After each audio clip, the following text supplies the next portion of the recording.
আসসালামু আলাইকুম। সকলে কেমন আছেন? আশা করি ভালো আছেন।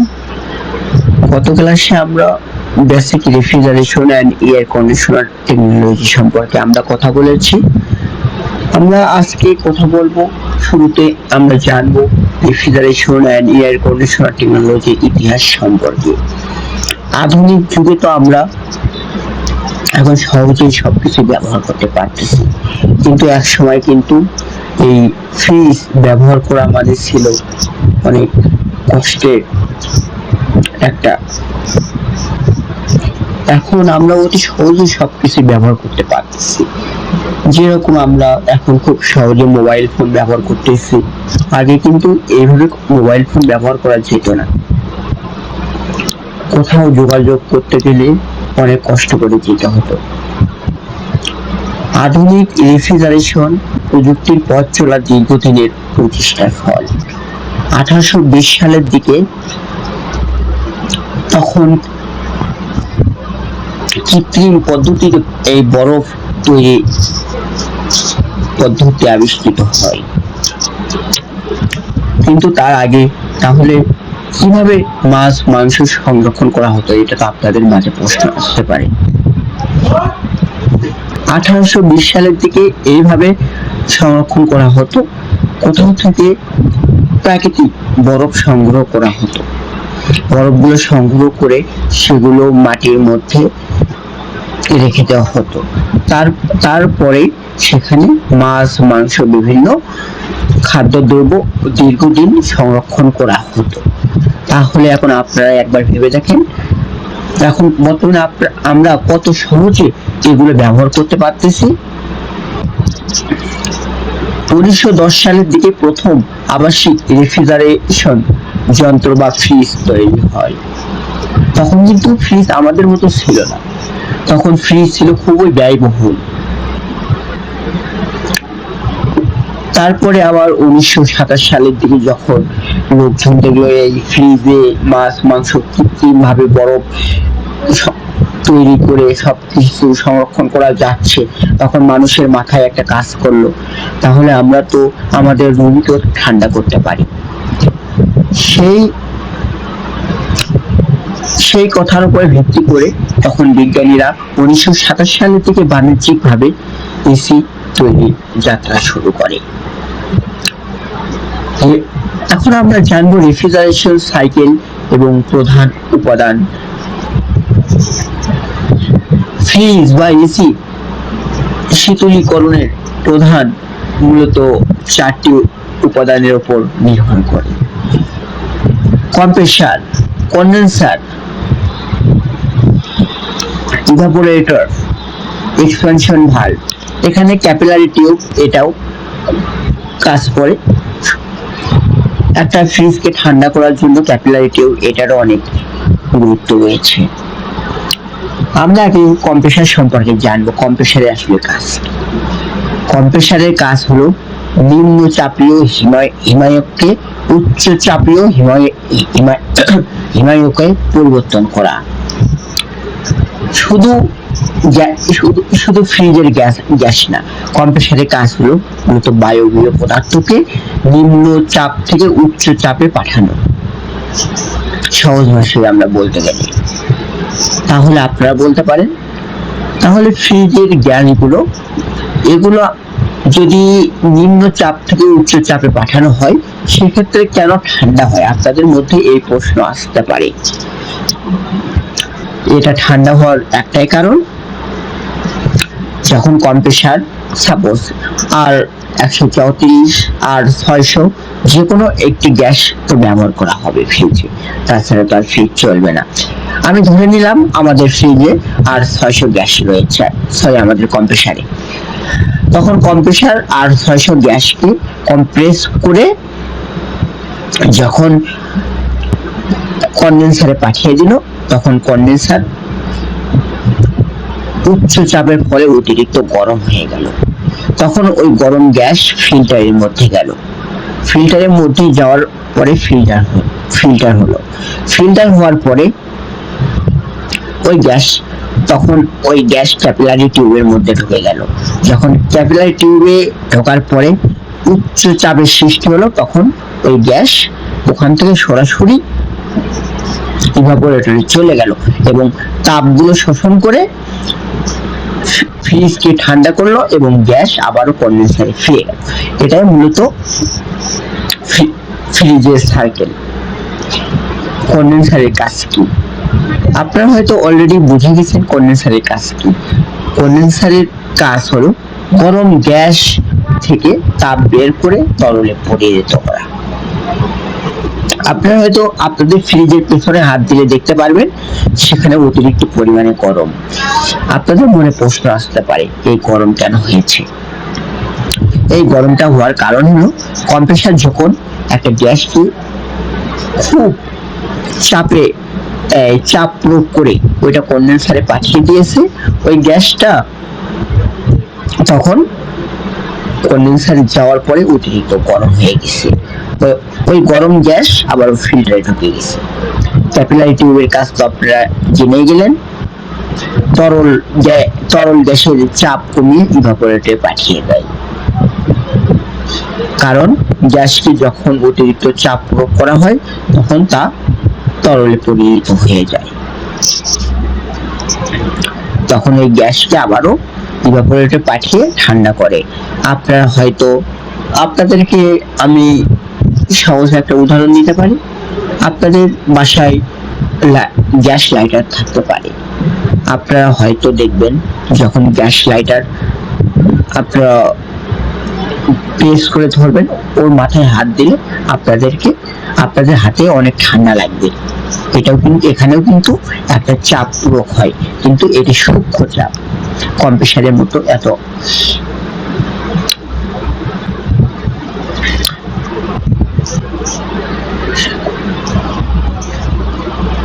এখানে মূলত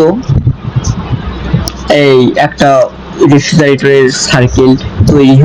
এখানে কাজ হলো ধাপসমূহ হলো কম্প্রেশন করা, কম্প্রেসার থেকে কম্প্রেশন করা, তারপরে কন্ডেন্সার থেকে যাবে, তারপরে এক্সপানশন ভালভে যাবে এবং ইভাপোরেটরে। এটাই মূলত রেফ্রিজারেশন সাইকেল।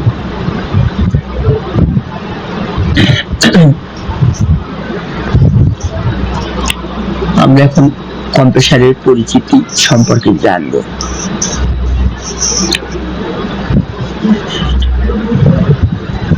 কম্প্রেসারকে বলা হয় ফ্রিজের প্রাণ কিংবা মাথা। মানুষের পুরো শরীর যদি সম্পূর্ণ ঠিক থাকে, যদি মাথা কেটে ফেলা হয় তাহলে সেই শরীরের কিন্তু কোনো মূল্য নাই। একইভাবে কম্প্রেসার কাজ করে।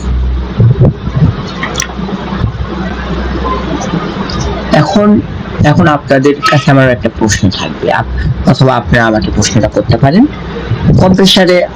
কম্প্রেসার কয়টা পার্ট নিয়ে গঠিত? একটা সিল টাইপ কম্প্রেসার অর্থাৎ ফ্রিজের কম্প্রেসার মূলত দুইটা পার্ট নিয়ে গঠিত, ইলেকট্রিক্যাল পার্ট, মেকানিক্যাল পার্ট। এখন আপনারা বলতে পারেন ইলেকট্রিক্যাল পার্ট কাকে বলে? আমরা ইলেকট্রিক্যাল পার্ট বলি কম্প্রেসারের ভেতরে যে কয়েল রয়েছে, আমরা এগুলোকে ইলেকট্রিক্যাল পার্ট বলে থাকি, কারণ একটা কয়েল ছাড়া কিন্তু কখনো চলবে না কম্প্রেসার। আর আমরা তাহলে মেকানিক্যাল পার্ট কাকে বলি? এই গ্যাসকে নিম্ন চাপ থেকে উচ্চ চাপে পাঠানোর জন্য যে যন্ত্র কাজ করে থাকে আমরা তাকে কম্প্রেসারকে মেকানিক্যাল পার্ট বলে থাকি। এখন আপনাদের মনে আরেকটা প্রশ্ন আসতে পারে, কম্প্রেসারে কয়েল কয়টা থাকে বা কয়েল কত প্রকার, কি? কম্প্রেসারের মূলত কয়েল থাকে দুই প্রকার, একটা রানিং কয়েল, একটা স্টার্টিং কয়েল। এখন আপনারা বলতে পারেন রানিং কয়েলের কাজ কি, স্টার্টিং কয়েলের কাজ কি? আমি আগে স্টার্টিং কয়েলের কাজটা বলি। স্টার্টিং কয়েলের কাজ হলো কোন যন্ত্রকে উচ্চ চাপে বিদ্যুৎ উচ্চ চাপে চালিয়ে দেওয়ার কাজই হলো স্টার্টিং কয়েলের, আর রানিং কয়েল সবসময় চলতে থাকে। ধরুন আপনার বাসায় তো ফ্যান আছে, সিলিং ফ্যান। এখন আপনার বাসায় যদি এই সিলিং ফ্যান কিন্তু ফ্যানের সবকিছুই আছে, কিন্তু ফ্যানের ক্যাপাসিটরটা নাই, সেক্ষেত্রে কি আপনি ফ্যান চালু করতে পারবেন? কখনো পারবেন না, কারণ ফ্যানের কয়েলকে যে চালানোর জন্য এক্সট্রা একটা শক্তির প্রয়োজন হবে, সেই শক্তি প্রদান করে ক্যাপাসিটর। একইভাবে কম্প্রেসারের রানিং কয়েলকে চালনা করার জন্য যে শক্তি প্রয়োজন হয়ে থাকে, সেই শক্তি প্রদান করে স্টার্টিং কয়েল। এখন আপনারা বলতে পারেন, আমরা রানিং কয়েল বা স্টার্টিং কয়েল কিভাবে চিনব? সেক্ষেত্রে আমরা আপনাকে এই বিষয়টা ক্লিয়ার করে বলবো।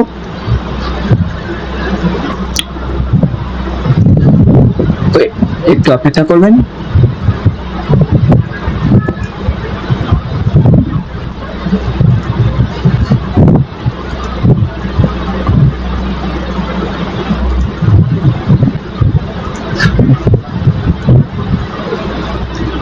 ধরলাম এটা একটা টার্মিনাল, এটা একটা টার্মিনাল, এটা একটা টার্মিনাল। আমরা ধরলাম এটা এ, এটা হলো বি, আর এটা হলো সি। এখন আমাদের মাল্টিমিটার হয়তো এইরকম হবে, মাল্টিমিটার আমাদের এইরকম হবে, এখানে একটা তার, এখানে একটা তার। আমরা প্রথমে মাল্টিমিটারের যে কোনো একটা তার আমরা এখানে ধরবো, অথবা যে কোনো একটা পয়েন্টে আমি এখানে ধরলাম, এখানে একটা ধরলাম, আমি এখানে একটা ধরলাম, দুই জায়গাতে আমি দুইটা তার ধরলাম। দুইটা তার ধরার পরে তাহলে আমার বিসি,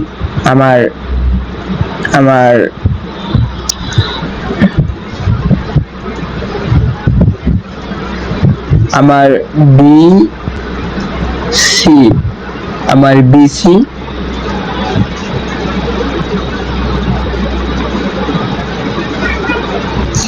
আসলো, আমি ধরলাম 30, বিসি ইকুয়াল টু 30। এখন আমি আবারও ধরলাম, এখানে কিন্তু আবার একটা ধরে আছে, আমি ইরেজ করে দিলাম।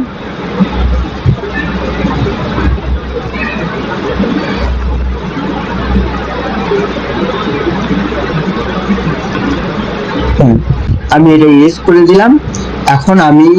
এখন আর একটা পয়েন্ট আমি ধরলাম, সি এ।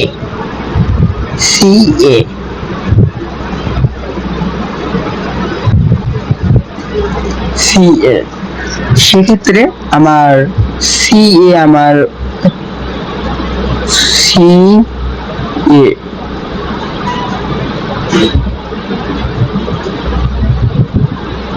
আমার পয়েন্ট আসলো, ধরলাম 20, না সরি 10, সি এ আমার 10 আসলো।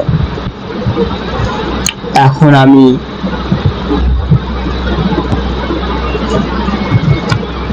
আমি এটাও আমি রিমুভ করে দিলাম,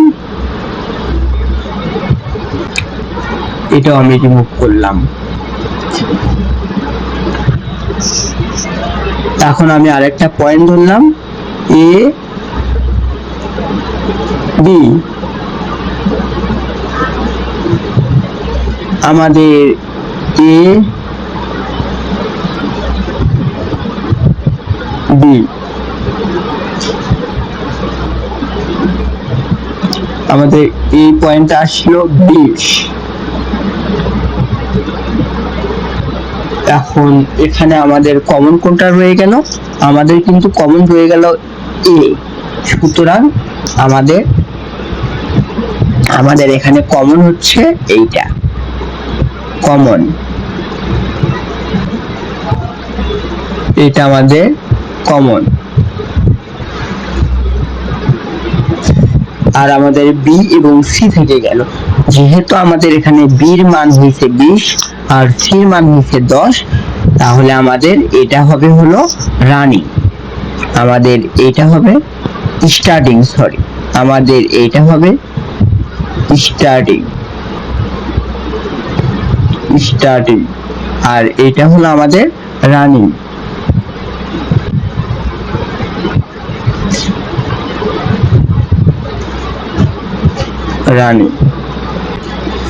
এখন তো আপনার টার্মিনাল সম্পর্কে বুঝে গেলেন। ইজ অন, হ্যাঁ আমি এটা কেটে দিলাম। এখন এখানে আরেকটা প্রশ্ন, রানিং কয়েলের প্যাচ মোটা এবং স্টার্টিং কয়েলের প্যাচ চিকন। এখানে এইটা প্যাচটা বড় কথা না, এটা তো আপনারা খুলে দেখতে পারবেন না, আপনাদের এইভাবে আমি যেভাবে দেখাইলাম এইভাবে আপনাদের টার্মিনাল বের করতে হবে। এখন আমি কথা বলবো ইলেকট্রিক্যাল পার্ট টেস্টিং। এখানে ওভারলোড প্রোটেক্টর, যেটি ফ্রিজের কম্প্রেসারকে মৃত্যু থেকে রক্ষা করে, বলতে গেলে অর্থাৎ নষ্ট হওয়া থেকে রক্ষা করে। এটা আমরা কিভাবে বুঝবো? আমরা ম্যানুয়ালি পরীক্ষা করতে পারি, ঝাঁকালে শব্দ হলে ভালো, মানে ভেতরে হালকা মনে হবে একটা বল রয়েছে তাহলে ভালো, আর মিটারে যদি বিপ সাউন্ড করে তাহলে ভালো। রিলে শব্দ না হলে ভালো আর বিপ সাউন্ড করলে ভালো। এটা আমরা কিভাবে টেস্ট করব? মিটারের মাধ্যমে আমরা মাইক্রোফ্যারাড মোড সেট করব, তাহলে বুঝতে পারবো, অথবা আমরা মিটারে বাজার মোড সিলেক্ট করব, তাহলে আমরা বুঝতে পারবো। এখন আপনারা বলতে পারেন বর্তমানে বাংলাদেশে যে ফ্রিজগুলো ব্যবহৃত হয় সেগুলোতে মূলত কি কি গ্যাস ব্যবহৃত হয়? এখন বর্তমানে ব্যবহৃত হচ্ছে R600A আর 134A। নিচে সবকিছু ব্যাখ্যা করবো ইনশাল্লাহ। হ্যাঁ, এখন এখানে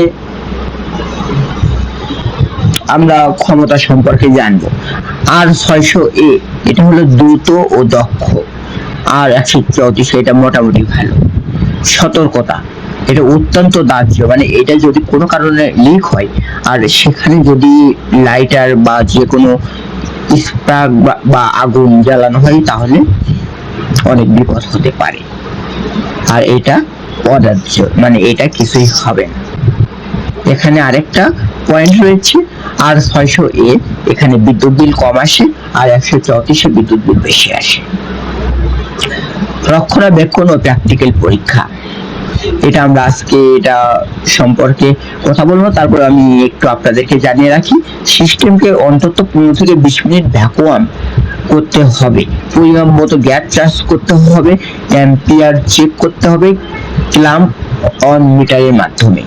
এটা সম্পর্কে পরে আপনাদেরকে বিস্তারিত জানাবো। সাধারণ তাপমাত্রা ও সমাধান,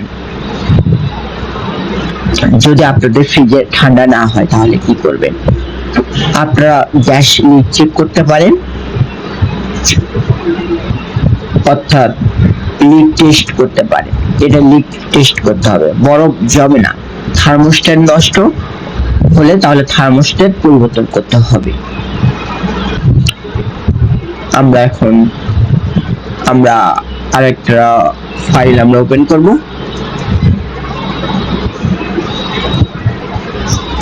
এখানে আমরা বিভিন্ন টুলস সম্পর্কে অবগত হব। এখানে আপনাদেরকে আমি দেখাচ্ছি।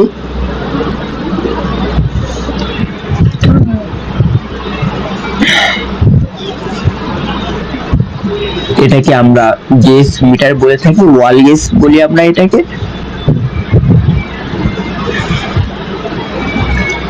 এখানে আপনাদের এটাকে আমরা হ্যান্ড টুল হিসেবে আমাদের পরিচিত, এটা যার নাম হলো অ্যাডজাস্টেবল রেঞ্জ।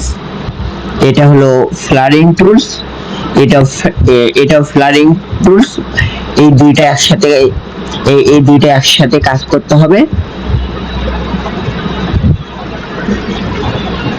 এখানে কমপ্লিট এইচআইভি সার্ভিস, এটি একটি গুরুত্বপূর্ণ এইচআইভি রেফ্রিজারেশন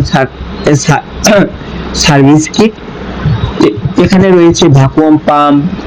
ভ্যাকুয়াম পাম্প কোনটা আপনাদেরকে দেখিয়ে দিচ্ছি, এটাকে আমরা ভ্যাকুয়াম পাম্প বলে থাকি।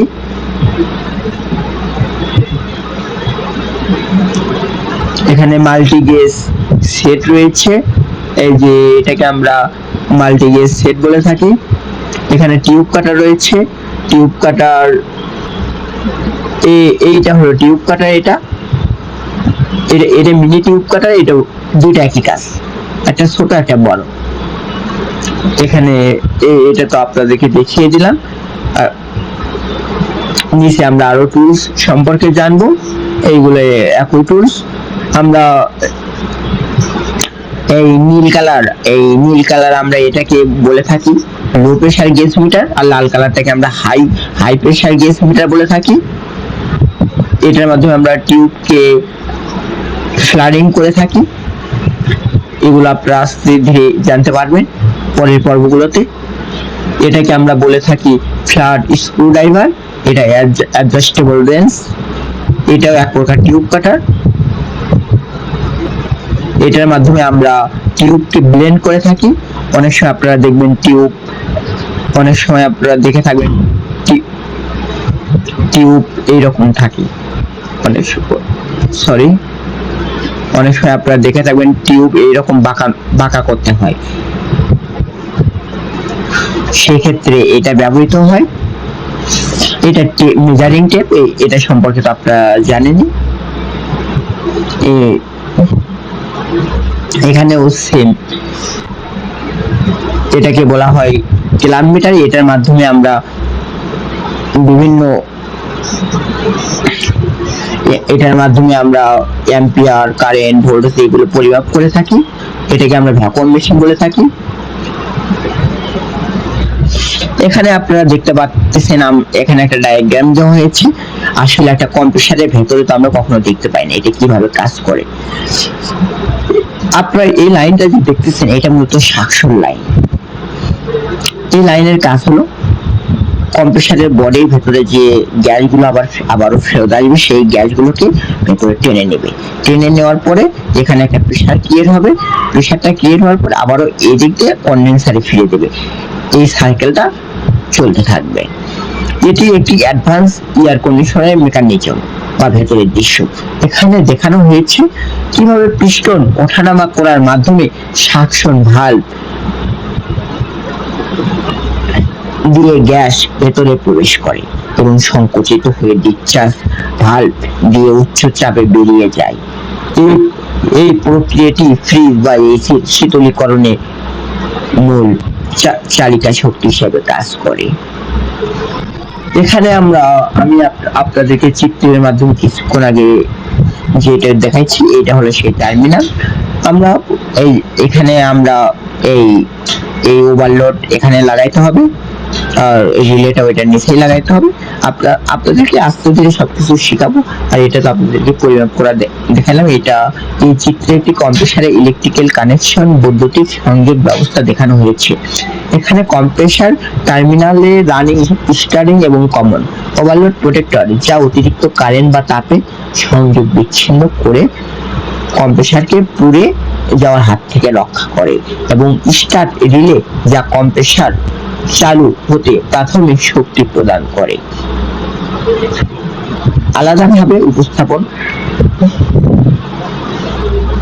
এখন আপনারা হয়তো বলবেন এইটুকু একটা প্রোডাক্ট কিভাবে একটা কম্প্রেসারকে রক্ষা করতে পারে।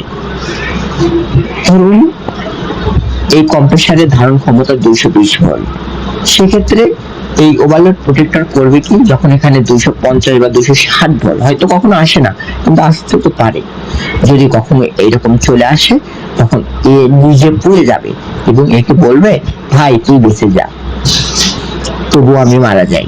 এটাই হলো ওভারলোড প্রোটেক্টরের কাজ। আশা করি আপনারা সুন্দরভাবে বুঝতে পেরেছেন। যদি আমার কথাগুলো ভালো লাগে আমার চ্যানেলটা সাবস্ক্রাইব করে রাখবেন। ধন্যবাদ। আসসালামু আলাইকুম।